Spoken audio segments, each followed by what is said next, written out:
Let me talk to you about mukadzi wekutanzania chibatanidza nenyaya chiuya zvemuafrica. tichawanza shona nendevele yenzeme faiwanti because I never saw vaitora ndevere chakushanoka kusvika kuti zve kana vanhu vanotora ndevere vazorequesta kuti vanoda kunzwa zvanaitaura. Okay, it's fine. Tatora nechirungu ka unogona kunoda kutaura newe. It's very sensitive information. All right, yeah. Yatinoti NWO. NWO vazhinji vanoziva kuti yakamirira New World Order. Yes. Right. Ndoda kuti ukaongorora mukadzi uyu anonzani ku Tanzania president mukadzi anonzi Suluhu Tanzania. Nyasoziya zita rake. Anonzi mheno zita rake. I don't know how to pronounce exactly ndizvozvo. Muslim guy. Let me problem atinayo DJ Holly munyika tine vanhu vanofunga kuti vanoziva vasingazivi. Education yedu yepanyika inotidzidzisa zvinhu zvepanyika. But mweya mutsvene waMwari unotiratidza exactly hatidzidzisi inotirivhila zviri panyika. There's two different things zvandataura izvozvo. Right. Ukada kuongorora mareading emaelection eZimbabwe akarigwa hatisi kuramba, but they were much better than ekuTanzania. Yeah, that's true. EkuTanzania anga akanyanya kudzama kusvika one of the guy whom people who believed in kuti is a guy ane integrity anonzi Hachilemo omuZambia akanoenda akanowapasisa. Zvozvo zvine nyaya yekuda kuti tiitaure tiite expose kwairi. Right. Mukadzi uyu vanhu vasati vamhanya kuona kuti world taifunga kuti nyaya yemukadzi uyu inyaya yetungori pachena.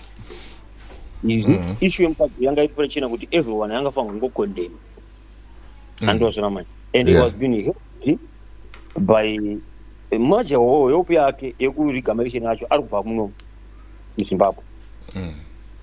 Abva muZimbabwe ende munhu akashandiswa neChivhayo. Chivhayo ane high rank spiritualism part of Illuminati, but iye ari kuma-free mason, muna-grand mason, kune ma-stages. Ndoda kuti ukatarisa pyramid, ichibata nyaya yenji kutsanangurira zvakavanza. Watarisa pyramid repa US dollar rari. Unoona kuti rine mapart 2, rine pyramid hombe, inoziva kuti kapyramid kanenge kane ziso kadiki so kasina kujoinana nepyramid hombe rari. Kakaita suspense. Right, pyramid iroreya ukazojoina right now haina kujoina yakamira yakadaro ukatarisa US dollar vanhu ngavatarisa US dollar vachaona kuti pyramid ripo rere rinenge ka pyramid kapamusoro kadiki so karipo kasina kunyatsobatana nepyramid kuti ibeta complete pyramid. Yeah. I'm trying to show it on the screen quickly kuti vanhu vanyasonzwisisa.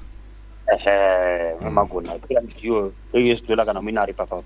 Muchaona kuti pane kalight kanouya kalight kaya kanonzi ka Eye of Horus. Alright. Most of the ancient god, anonzi ma-ancient god isusu tese takazvarwa madhimoni aripo kudhara. Right. So ma-ancient world, ma-demons that are controlling the world through the help nema 13 families. Muri ameno zonzi makumi gumi nenhatu. Trying by me to run from English because if I stop this English vanosara kuvhara chino yakwe inovharwa zvisingatoiti because they don't want to start information. Egypt ndiyo iri pa-ancient world isanganisira neyakunzi vana Israel, but Israel iriko iyo haisiyo Israel iripo iyo ye1948 haisiyo iyo Israel yanga iri muAfrica iya vakaibvisa vakaisa kunoti kuMiddle East haisi nyaya ndautaura nezvayo. That mapyramid wayariko andoriko anonzi magiza ari kuEgypt. Right. Then ndakusvika panyaya yangu haisi nyaya ndada kutaura kuranya. Pane nyika 4 ndingangoti 4 to 5 countries, but mainly 4 countries dzavasingadi kubata muAfrica. Asi idzo dzavari stable. And ma 13 families aya family hombe iri kucontrola inonzi iyo inchataura nechirungu ndo masawa. Iyo vakunyanya same inonzi Rockefeller. But Rothschild ndiyo iri pamusoro. Ndiyo ine family yekwa Queen yaya vari kuEngland vaya vese vanhu vaya they are from these families. Ndo vanhu vanocontrola world. Iyo system iyoyo ndo vanoona mabhenki, ndo vanoona news channel ese anembira akasiyana CNN nachichi ndo vanoona maindustry anorema, ndo vanoona everything, ndo vanoprinta mari. Because munhu ane power haasi munhu ane bhenki, but munhu ane power munhu anoprinta mari anokwanisa kukweretesa bhenki. Yes. Ende mabhenki mahomba ari kutaura akanzi mahold chichi yese aya anoretwa napamarket ndeavo, those families they own them. Then zvavanoita ivo manje vanoziva kuti munhu ane power haasi munhu ari kumberi, munhu ari kucontrola munhu ari kumberi ndiye munhu ane power. Yes. Idzi akaibata system yakainzwisa ndozvona kuti vana Ukino Chivhayo, vana Scott Sapwanya, vana Tsvagwirei vese vaya munhu ari kucontrola vanhu vavo vari kuita vata zvavaita ndi-ED. Ivo vana power vaya vakada kumukira ED vane madhoketa anenge akavhuritswa nyaya dzavo dzinenge dzichiitwa dzichiregedzwa sezvoitwa naMagaya. Magaya was part and parcel of this crew, but Magaya what he did akada kutanga kakuribhela. Vanhu vazhinji vari kungotaurawo nyaya havasinyatsoziva chokwadi chikuitika. Anorangarira kuti Magaya last month ago akapuwa mota. Yes. Ngati mota iyoyo ndiyakabva nenyaya yake kuti pakaiswa record. Saka pamafoni ko akaita I seems like anga ari kusaidi rokana Chiwenga. Because Magaya he never was in the side of Locust. But anga kwa Mugabe neona Grace Mugabe ndiye akanotenga bhuku lojira akatenga 50,000. Because Magaya ane nyaya dzake dzaanoziva. Because Magaya haasiri a fake prophet but ari kunzi a false prophet. There's a difference between two zvakasiyana. A fake prophet let me explain that one. Ndopanonokwana there is a fake prophet, there is a false prophet. A fake prophet ndikuchoka panyaya nyaya kutangira nokuti a fake prophet munhu wokuti haana mishonga anoshandisa, haana ideology anoshandisa, haana zvinhu zvaanoshandisa, munhu anongoita musikanzwa yake but achitsvaga information yevanhu kumafacebook, kumatwitter, kuhama achisecha. Ndiye fake prophet yeye wokuti anotora information yako kana Facebook kudhara kuti asikuti ari kuprofita. Iwe wakangama zvatoya 13 pakumai vako wakafa chakachaka chobva kuti vanoona zvimwe zvese obva kuti chivira pachazokunamatira obva wanzvisa mari yakati tuzvikwanzokera. That's a fake prophet. But a false prophet munhu ari kuprofita spiritually but not nemweya waMwari, nemweya we-kingdom of darkness. Ane mapowers urikubata zvanditaura. A false prophet ane mapowers spiritual powers kuti hauneyo kumuudza iwewe. Anogona kukuudza nebhinzi dzawapfeka nependero wakapfeka but haakwanisi kukupa solution. Zvanoita manje mapowers akabva kupi? Anobva pakurara nevakadzi nepekuita zvimwe zvacho. Vakadzi vacho varara navo vakachanda zvokutorepa, pamwe pacho nemapenzi, pamwe pacho nemahuman sacrifice. Right? Vakadzi sei? Vakadzi they are more spiritual because they are more emotional than men. Saka paanorara navo papaya ane certain power raanotora as same as life. Mushonga muhombe kuti uite mari vakadzi, mushonga muhombe kuti vanhu vaungane vakadzi. Urikubata zvandinoedza kutaura? Nezvituna. Munhu wese akashayika vanhu vanomunganira panhamo. Urikubata zvandinoedza kutaura? Toona masecret macode mwe akawanda nespiritual.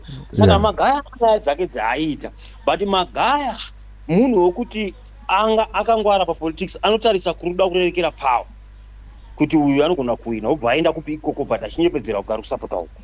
Kotasati pakazobva Grace anga rusati kwana Bhobho paakabva akabva jamba ship akaenda kuna nawe because anenge achida protection. Nokuti ane nyaya dzake dzaari kutoziva kuti marariro ake is in the group of false prophets. Saka haakwanisi kuti amire akangomira zvako zvokumira zvechokwadi vanomuhaka. Saka iye in the sense of kuti aprotecto panyaya dzake anofanirwa kusapota hurumende. Yes.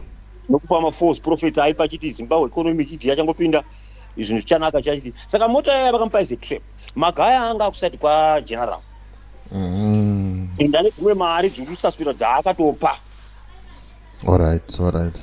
Yesi mukana wachanovhurikwa nana Scott Sapwanya. Munhu akaita kuti Magaya aitorhope ini naED haasi ED vagara vari mususpect. But munhu akaita kuti Magaya arhopwe ini ni Scott Sapwanya. Because Scott Sapwanya akasumuka through Magaya. Right? Saka Magaya the recorded him. I don't know kuti vakachicha vakawana chaitaura information ichiri hidden kuti what was recorded when that kaya vakamupa ndopa vakabata information. Then kana vamubata manje havamubati nenyaya yerecording iyoyo, vanomubata nenyaya dzedzadzagara madhoketa angagara akavhura kudhara aya. Exactly. Echokwadi hatina tsitsi naye because zvinhu zvaakaita yanguva yaMwari kuti achibhadhara mhosva dzake. Kana sei nyaya iyo. Right. Then ndataura nini ndikati pamafamilies aya akawanda mafamilies aje vamwe maRussell, maKennedy, maBuddy, maCollins, maOlefisi zvavanoita manje vanoenda vachinja mazita. Ukatarisa flag kuAmerica leo wangona ipapo kwanoratidza ine ma13 mastars ukavereka ma30 flag kuAmerica ine 13 mastars. Right. 13 mastars aya anorepresenta imwe style neimwe yakamirira families iwayo ari kukontrola wewe. That pyramid randakutaura reria rine kama kauyi kanenge ka pyramid kanozokuti ite complete pyramid kanenge kari divided kari like inonzi eye of Horus ndio inonzi rakamirira the ziso raSatan anocontrola world, because world representa pyramid. Pyramid inorepresenta nyika zvairi zvese ubara zvandinotaura. Saka then pamafamilies aya kuzasi nasikopesa kupyramid kuya kune vanhu vana vanabasa vanongokontrola. Then vanhu vavaya kune magroup kubva inonzi pawi1 handiti kusvika pa33 Freemason degree pane degree 1 degree 2 degree 3 degree 4 degree 5 kusvika pa33 pa33 ndo panopinda mafamilies aya andokutaurira vana Rothschild family handiti ndo pavanopinda vachita 33 degree 30 degree inhamba imwe chete ukaiverenga kuna Mwari ine kodi imwe chete hakuna namba 2 dzine mwana dzikaita 2 unofanira kuti adda or kuti multiply. Yes. Let me show you very hidden agenda iri panapa. Jesu paakauya akatsvaga 12 madisciples. Okay? 12 madisciples ukaadda 1 na 2 inokupa chi 3. Inokupa 13. Yeah, 3. Sorry. 1 plus 2 inokupa chi 3. Yeah. You understand? 1 because 12 disciples, so 1 plus 2 is equals to 3. Number 3, it's a code head yamwari. God the Father, God the Son, God the Holy Spirit. So my disciples are representing the kingdom of God. So code 33 highest level code 33. Ukai eda inokupa 3 plus 3 inokupa chi 6. 6, right? Ukai 3 times 3 inokupa chi inokupa 9. Let me expose this. Number 6, munhu pamwari paakasika denga nenyika munhu akasvika panumber 6. Saka inonzi 666 iya inotaurwa yaya iagenda yavanenge vakanoda kufaita humanity havati hatigwisei vanhu vanoti vanotsvaka nezvinhu vari mahighest level vanozva zvinoreve zvinoreva kuti the agenda iripo is to fight humanity. Then 3 times 3 inokupa 9. 9 is the code yaSatan. Inoreva Lucifer. Kana vari muspiritualism kwavo kana vakati number 9 vanozva kuti zvikurevei. Alright. Kana vaida kuti Lucifer kana kuti Satan havati Satan vanogona kuti 9 munhu ari musatanizim vakapinda masainzi acho vanozva zvinorevei. Vakati today 9 ari kugwisa 6 vanozva kuti today tine agenda yogwisa humanity because munhu akasvika zuva rechi6. Saka that number 6 is a code. Yeah. Ukaverenga shoko raMwari zvakanaka kuti unyanzvizwisisa handisi kuda kupedza nguva ndichiverenga shoko kuti kune vamwe vanhu vasinganzwisisi politics vanoti mubvangeri ngakutaura zvaMwari asiyana zvepolitics kusanzwisisa vana vana revelation. Alright, let me give you this. Akatanga nepolitics kuti dzive involved naMwari ndiMwari.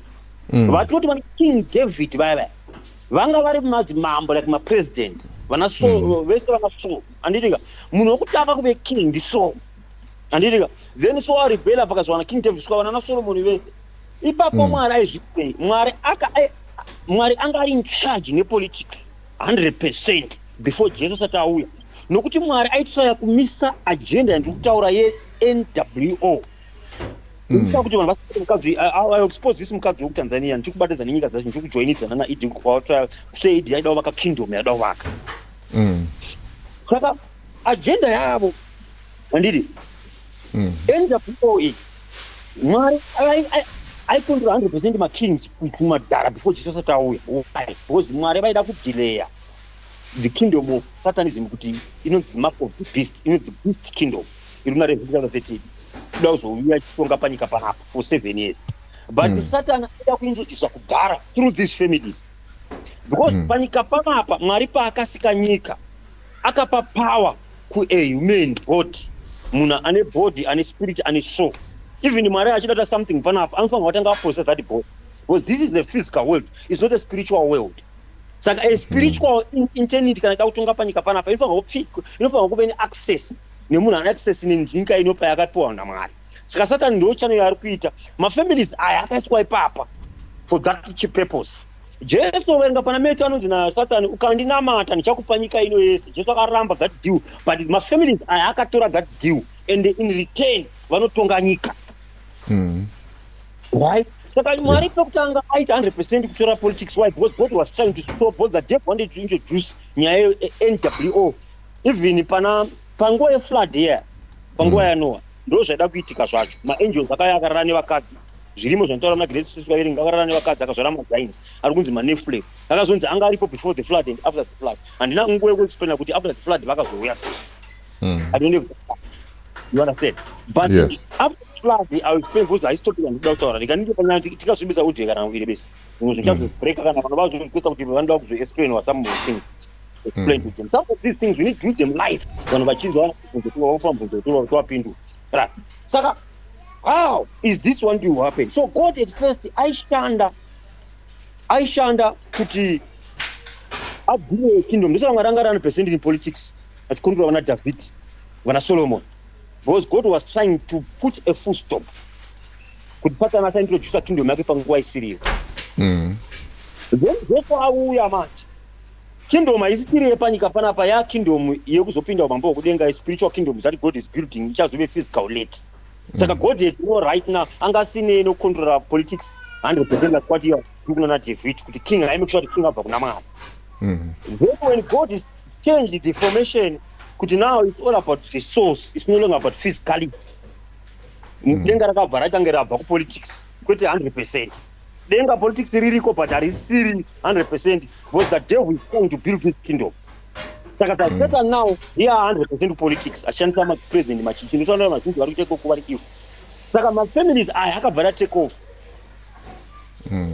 through ma-superpowers handidika vere ma-families ari take over. Saka atichidzokerai manje pamukadzi uyauya kuti ndoda kuti vanhu vaongorore mukadzi uyu sei world yamanya kusapota mukadzi uyu yaita a blind eye nemarigiri akaita maelection mamwari so open sound yauisa bude. So why mukadzi uyu anzisa uyu anzariko mukadzi uyu. I think it was very good to mention it. Mugona kutsvaga kuti walichitaura kuti tizorimenshina vanhu vanozoti nezvi. Uyu marigiri akaita maelection akariga zvokuti zviri pachena but world yaita sokuti yaita a blind eye. Vamwe mapresident aita sokuti abva aignore maprinciples aakasapota nemukadzi uyu. I want to show you why. Right. Africa tinonika 4 ma-president acho they are directly handled this families aya but ma-families anoita chinja mazita so that adisiveva. Right. Because the issue yavada kuvaka iwa not order. Right. Atimbotarisa president angari kuTanzania before mukadzi asati auya. Ainzi Mugulifa. Anzi ani Mugulifa. Magulifa I don't know the name. That mudara anga aripo. That mudara ane resistance yaakapa kuma superpowers anokondwa nemari film generation vada kuzotonga world. Why COVID if you still remember. Yeah. Tanzania was the only nation kusina kupfekwa mamask. Kusina kuvaccinate kubaiwa vanhu ma-injection edzihwaya rikataura richidaro tikataura nyaya vaccine tozonzwa totaura tikataura richona richivika nekachirungu vanda vanonzwa tikutaura nechi. Right. It's the only country isina kuobserva ma-lockdown rules aya. Uchitaura kuti Mwari anochengeta vanhu. Yeah. And in 2021 that guy akangofa singanzwisiki. And there is a very possibility claim yekuti akaisirwa poison. And munhu akakuitira poison mukadzi uyu angari vice president achibva mutsiva achibva take over akana take over saka ma-election atanga kuita ndiwokutanga. And she went all guns blazing achiriga and the world yakaiginwa munhu mwe chete aita voice Trump. Yeah. Why Trump? Because Trump is against this agenda here one world order. Right. So Africa to form a country and direct control yemani from generation avanoda school holder. My families are really represented in pyramid are 33 degrees mafrimaso. Tine South Africa vatuti batwe.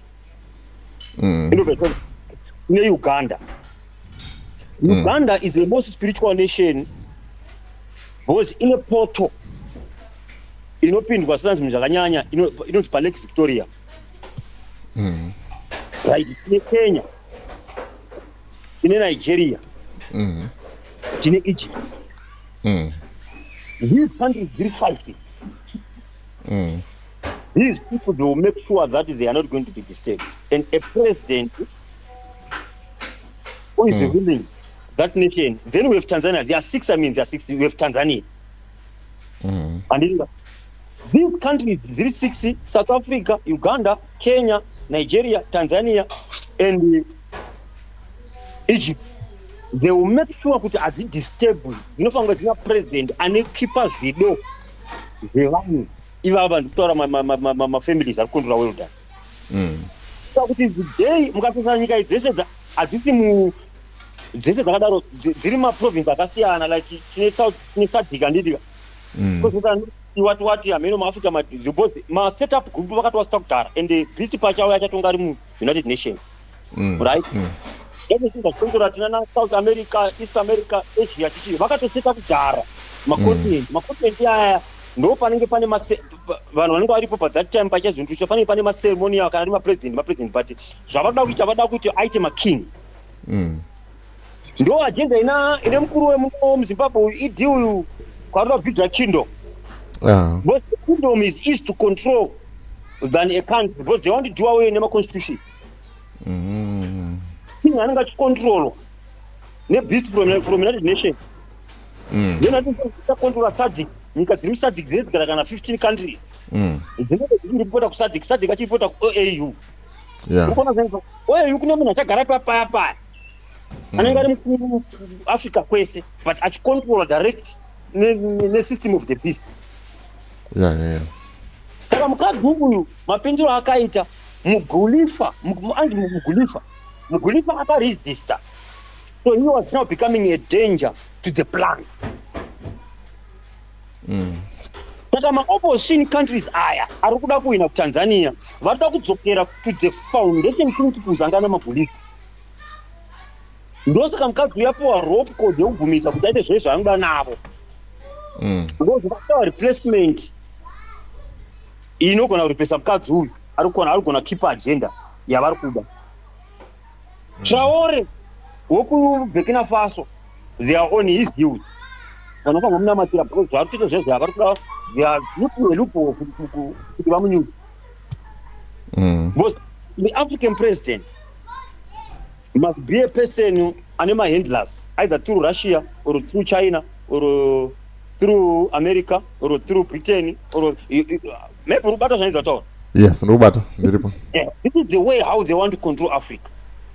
Because kwatikuenda kune time yekuti mari chasara singashande chuni inenge aya mapepa chinoshanda kunyika inenge iri magold maminerals enyu ndo achakupai a higher seat for the beast that is coming. Saka mukadzi vamusapotera chiuyu. Mukadzi uyu ane agenda iyo bosi Tanzania vashayiwa munhu ariko but kuUganda vanogona kubvumidza kuti Museveni abve papinde Bobi Wine. Because Bobi Wine is part and parcel of the system. Akapinda through music ari kuIlluminati. Saka arimo izvo zvakazoupgrade akaenda kuFreemason. Because kuti upinde uite president you must be part of Freemason. Haukwanisi kupinda uri kuIlluminati. Illuminati is the baby child of Freemason. Right? Saka Bobi Wine anogona kupinda. Why? Because Museveni vane yatori agenda naye one yekuti Museveni ari kuramba ngochana. Zvese ari pabhuya nawo but akaramba ngochana. Saka ndo zvavachamusapotera kuti abve. Bobi Wine apinde. Don't worry, zvokuti kwai ZANU-PF inoti kwai hatina basa nengochana hayo vanobvida. Ngochana it's not about the weight, it's about the action. Zvakaona Bobo kuti ukabata kunyanya ngochana Bobo haikusunga. Ndiani munhu zvakasunga muZimbabwe kuti varikuita kuti ngochana muZimbabwe idi ari panyanga. Hapana sofa. Ndo zvinoita kuti Chamisa zvive difficult kwaari kuti apinde ate president. Chamisa kana apinda chapinda kuti Mwari amutendera kuti apinde, not because anything. Because Chamisa hafa kuwana support yavo. Because Chamisa haasi kuoperate under the systems ema-Freemason. Ari kuside rekwaMwari which is against their beliefs. Yeah, I see. Zorova kuti akapinda panyanga ira president weZimbabwe You do away with everything. Don't vanhu vari kubvara nebravado yeZANU-PF kuti hatine ngochana chachakati no ngochana ZANU-PF itodzida. ZANU-PF zvavanoita vanotaura but havana action. Behind the scenes vari kusakuta ngochana. Saka behind the scenes vari kukipa maplans. Ema-families aya. Because ED is being controlled through Russia nema-Chinese. They are keeping the agenda. Saka manyika aya haasi kuda president wemuAfrica anouya achidefenda humanity one because ava mafamilies anotaura hanei neAfrica humanity yevanhu vanotokuita nemaminerals emuAfrica. Saka kuti vakwanise kuramba vachivatora panofanirwa kuve kune mapuppet president avanocontrol because vari kubhirira beast ichiri kuuya agenda yavo ye2030 ndopana agenda yavo.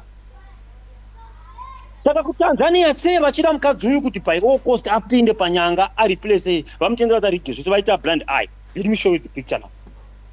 Mugulifa paanga ari president wekuTanzania akaramba all measures edziwa mupengo yecovid yaya akaramba vanhu vavaccinate. Mavaccine aya vaipiwa according nepopulation yenyika kuti Zimbabwe kune 17 million tinofanirwa kuya 2 million nemanjection aya. Saka vanhu vaifa they were keeping a blind eye. Target. Saka nyika yaiva vanhu vaifa nemanjection aya according nepopulation yenyika. Urikubata zvanditaura.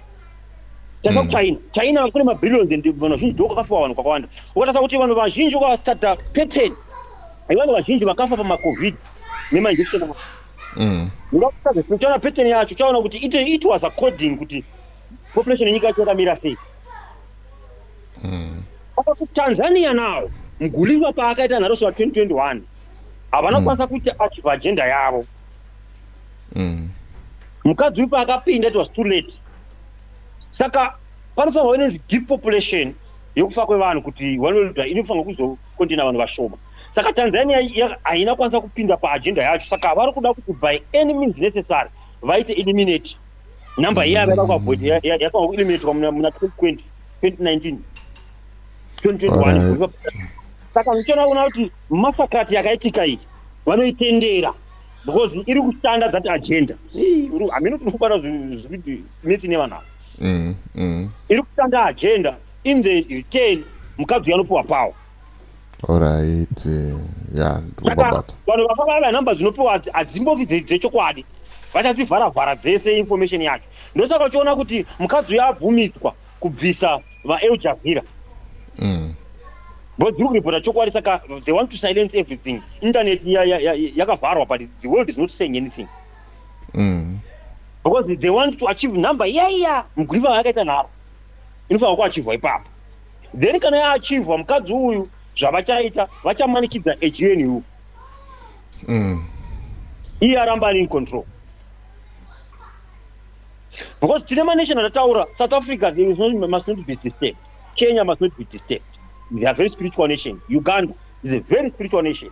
It will be disturbed. Nigeria is a very spiritual nation. But asakatogadzwa here as president, I think 2 or 3 days ago kumabharaka. Magadziro vakamita manje. Vanoziva kuti acharesistwa. But vanoda kuti pava magadziro vakamita politics mileage counter intelligence kuti opposition paichazobuda ichazonzi uyai patebhuru titaurirane tipe nepeace nenyika yedu. Kuti ali panogara patebhuru mukadzi uyu anenge ane upper hand ari president. All right. Anenge ane step ahead. Anenge achidetermine kuti this is what mademand ake. Okay, now I see. Yeah. This is the picture. It's exactly what happened in 2008 Zimbabwe. Bob Junior. Papakata ndi government. Bob akanegotiate through that rira nofu yake ega here. No exactly what happened to Tanzania. The template of 2008 akata Zimbabwe ndora yazopuwa huko. And the template uri futi rokuti mukadzi yakaita ari ega paballot papers. ED ndora anogona kuzoita kana 2030 kafoila.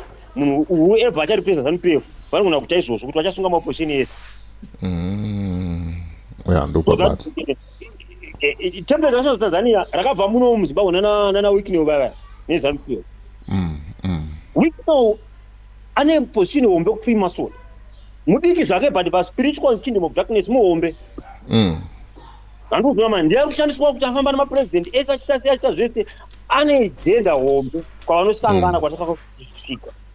Saka that is the picture hombe iripo.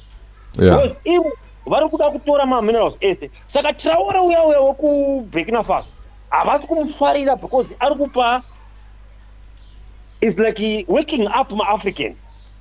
Traore is like Mugulifu wokuTanzania but in a more multiplied vision. So Traore is fighting for humanity of Africa. These families dzandataura hadzine neunhu hwemahuman rights emuAfrica. Don't usanyepera nemademocracy the fake here. Vachibhenefita ivo they won't do anything kumukadzi because mukadzi ari kukipa maagenda nemaplans avo. Agenda iripo ndeya 2030 and nyika dzese varikuda kuzvitraya kudziita like vana UK. UK it's a monarchy. Prime Minister UK hana power. Power ari ku UK iri kubva kunana King Charles King. Uri kunonzora same kunana America. Rothschild family vanogorofira ndo vane power kuti president wavo. Ndosaka vasingati Trump. Andikuzorama ndo vane power varipo but masystems anovasiyana. Then kunana China havabvumidzi ma-elections because it's the part of saka zvavanoita vanhu vamwe vacho vanenge vari vazukuru vanopichinjana namatsene so that they can continue to rule the world. They are controlling the world very simple. Kana uchifunga ndiri kunyepera kuti they are controlling the world very simple, certain families ndo vari control the world. Sasa Zimbabwe, who is controlling the whole Zimbabwe now? It's ED and his family. ED kuma roads ariko, ED Minister of Finance ariko, kuma check kuma soja ariko. This is how ndoko akutora system yacho ikoko. All right. To control the same as South Africa. South Africa nema families anokontrol magupta families aya. Usafunga kuti vaka havasikoka. Variko. And Ramaphosa is being controlled now. May same way control, but what they've done, they've challenged their names now. Because the Nyaya got exposed when they saw Kwayasvika. So Kabaka was exposed. They removed him and they replaced him with Ramaphosa. My DNA, the JA party is part of my different generation. Vananga to make sure my check and balances. But ANC kune kwayanga kurasika vakuva kuma endless. Saka vakakonzeresa kuti vaite valose power but not total so that they can be joined DA ndo vamwe vacho vanenge varipo vari direct varimo vanenge vachikipa ma-interest at those families anditaura nezvavo. That's why see South Africa is so demonic zvakasimba. All manational ataura spiritual ndo watu waongorori utarisi. Aidha kana hakuna peace. Look at Nigeria. Boko Haram yanetsa for years and years. Why are they not stopping it? They are telling us no, it's a lie. They know. And the Boko Haram is in a modern equipment, I should say, modern like government. Who's giving those equipment? Can I ask us no car? Yeah, this is the big picture, video. That is happening. Uganda is a spiritual nation in check balance. Egypt, no problem. Saka pyramid nganataura kaka. Vachazoka joina after 2030 agenda yake kabudirira. Vachazojoiniwa nezi big pyramid. Then the beast will be incarnated akafika human body but are 100% spiritual, are 100% humanity. There are Jesus, so he was born 100% spiritual, 100% physical. Ndopa ichajoina pyramid yaye pa America dollar. It will be joined. Saka the devil that eye of Horus is the one that is controlling the world. Yeah. The all-seeing eye. Ringechiona zvese rinopresenta Lucifer. Okay, Lucifer. Then there is a star, ndio represent Lucifer. Star yao kwaiona. Izo star ine four ma points. Pane point 1, pane 2 point akatarisa pasi. Kwa star ine point 2 akatarisa pasi. Ine 2 kuma side left right. Izo time kumusoro iri 1 izo 2 akatarisa pasi. Why akatarisa pasi? It's because they are telling you the spirit that is ruling the world. Because the devil was told is the god of this world. The spirit that is ruling the world is star yaye. Utarisa pasi star yaye ukaishezheudza kudai kutarisa kumusoro. Ukaenda pani ukasiya chinoti chiperformate. You understand what I'm saying? So master akatarisa pasi twa inyanga. Star yaye wakaidziwa inokuda face ya Satan. Because Satan is the cherubim. And 4 faces. And a face of humanity. And a face of a mombe. ane face of a lion, ane face of an eagle. Zvinoreva kuti a cherubim inogona kuchinja, inonzi shape shifting, inogona kuchinja kuita anything. And wazona saka style yakatarisa pasi musi wanozoita beast world yakutonga 300 nations, style ichazvejeudzwa yotarisa kudenga, matuma point atarisa pasi atarisa kudenga. So that now izvo zvakatarisa pasi. Why? They are pointing you that the person, the spirit that is controlling the world is ruling from underground, from hell. Hell haizoreve kuti kune moto chete. Hell ine madhimende akakura. And pantonowo kusina moto kuna kingdom yaSatani. Nokuenda maziko ndataura isina mafabulous ndokwanosangana chita uyawo nokuIndia, Indian Ocean. Ndokune poto hombe. Tumwe twese tumapoto tudiki tufunana Uganda. Idipa time kuti zvakamuomera nyaya yachakasira akaenda kuUganda. Hakusi kuna una Museveni. Kunoitwa marituals. Baleki poto. Zvinhu zvanotaura zvakadzama zviriko zvazvikweni cannot reveal it now. They'll start to look for us because we said munhu information yakutaura yari kuwana spiritual. Vanhu vari mukanality ndivanogona kuti zvandikutaura izvo vanogona kungesera for dambi votenga kuseka kuti but people who are spiritual, who are in Satanism, who are join these groups, they really understand this person is exposed to the real truth. That's the saka mukadzi uya uya ndosaka nyana vari kumusupporta. After all these meetings, they are putting a blind eye. She got an agenda. You need people who support the agenda yari kuita. Saka creating, rigging my elections in Munyika so that those people they can be loyal. Because any office hombe in this kingdom ranks, because marinks ema primason one mause. Kune vamwe vari 31 degree. They don't even understand information ine vanhu vari degree 33 degree havaizive. Vamwe vari 20 degree vane information inenge iriindirana nemu20 momo. Zvimwe zvacho vanozosvika pa13 pachatanga kuziva zvimwe zvichokwadi. Kana kuti Satan is a deceiver, Satan is a master in deception. Zvamunoda zvese zvikuitwa nevanhu naiti zvazvikuita nowadza kuti mutsvangwa ndi help me bvisa vanhu vachiwenga ndoda kuzoita president. Mumwe achinzi dagwire ukaona vazhinji vakapromiswa naiti zvimwe chete but vese havananzvi. Kana nyaya yakavana like what did pa 2017 akakwanisa kuhuka masoja zvese vakaronga kuu yavo zvese zvikabudira achivapromisa kuti ndichafira masoja ndichakusira ichinyanga ari kupi. Now they are being forced to come out and most of them they are dead. That's how true. So it is representing the spirit of worship of deception. Satan is a master in deception. Can I manage manipulate 1/3 of angels? Those are, we're talking about billions of angels. 1/3 is not a number, it's just a fraction. There were a lot of angels that the devil managed to manipulate to see the kingdom of God to come to rule on this earth and under the earth. Because we have places that things can survive. We have down the earth, under the earth, we have on the earth, we have heaven. Let me learn here, DJ. I want no tender. Thank you very much, Evangelist, for your contribution.